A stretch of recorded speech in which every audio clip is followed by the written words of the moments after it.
So friends, we are at Fort Aguada. Fort Aguada is a 17th century Portuguese fort, and it was built to protect the Portuguese stronghold over Goa. It is a well preserved fort. It is preserved by the Archaeological Survey of India. So let's go ahead and see the fort. This fort was constructed in 1612 to guard against the Dutch and the Marathas. It was a reference point for the vessels coming from Europe at that time. So the Portuguese wanted to protect themselves from the European invaders as well as the Marathas. This fort is a star-shaped fort and consists of the upper fort and the lower fort. Right now, we are entering the upper fort.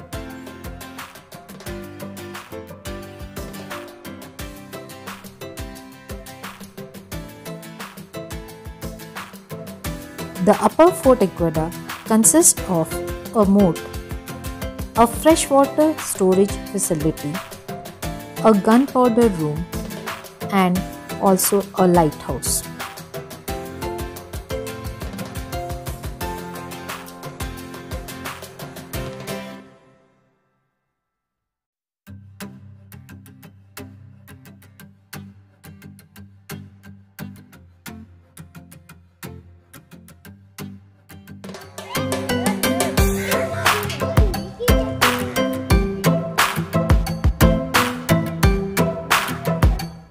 This is a 4-story Portuguese lighthouse built in 1864.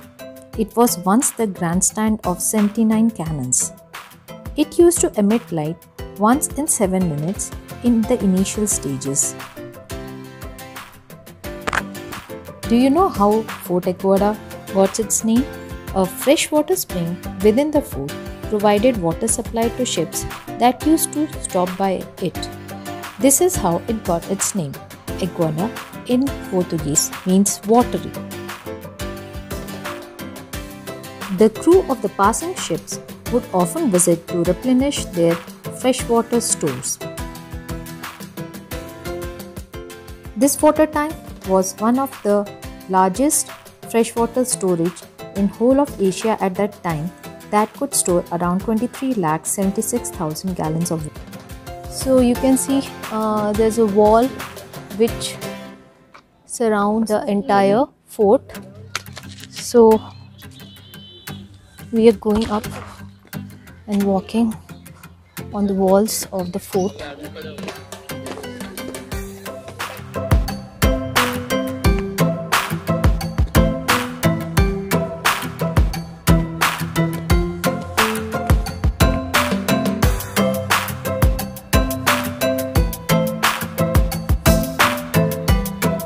You can walk on the high walls which surround the fort. Let me show you how the fort looks from the top.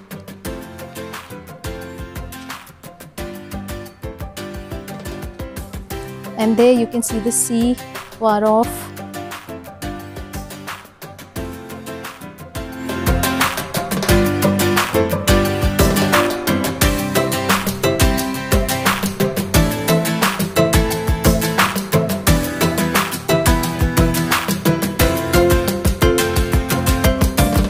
Friends, we have finished our visit to the upper Fort Aguada, and now after lunch we will be going to the beaches of North Goa.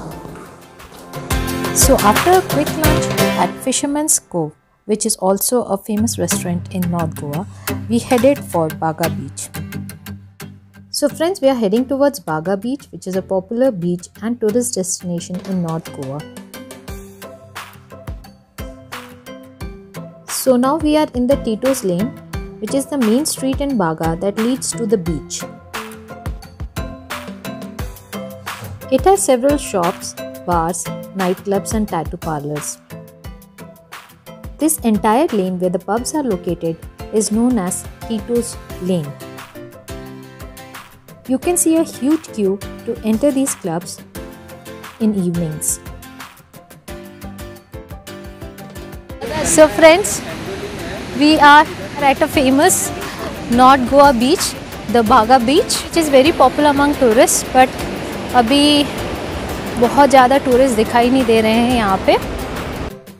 Baga Beach is also famous for water sports such as parasailing, banana rides, dolphin cruises. Dolphins can be located at around 1 to 2 km from the shoreline.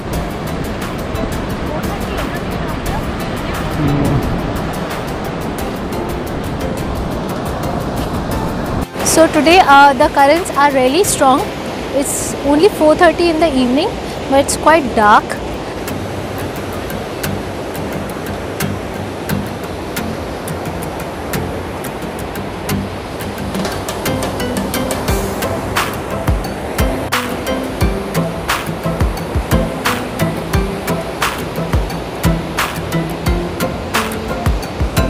So दूर आपको दिखाई दे रहा है बागा beach side. Now this beach is not as clean as South Goa beaches because यहाँ पे काफ़ी लोग आते हैं। This beach has rows of shacks and fishing boats, and at high tide the beach is very narrow.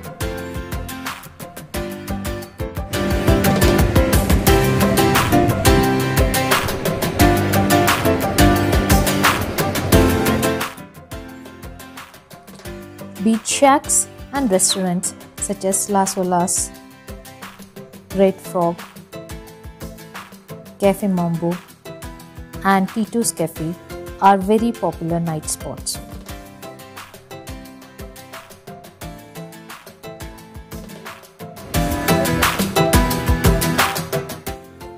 We visited one of these beach resorts, Las Olas, which seemed to be quite lighted up at 5 in the evening. It had a restaurant, a bar. They also had rooms if anyone wanted to stay there.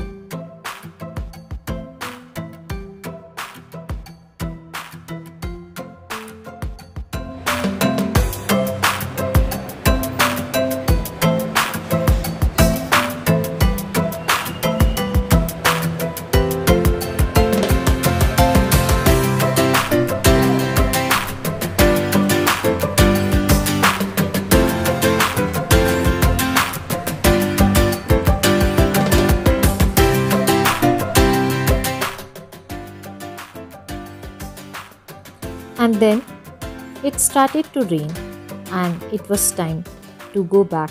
Again passing through the Tito's lane, which was now lighted, the shops open and waiting for the tourists to come.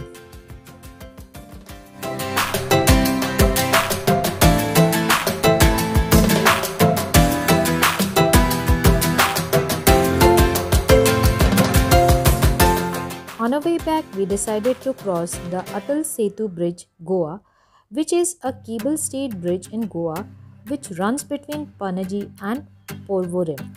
It is a 5.1 km long and third longest cable-stayed bridge in India. Stay tuned for my next vlog. In this vlog, I will be taking you to Betul Beach, where the Sal River meets the Arabian Sea.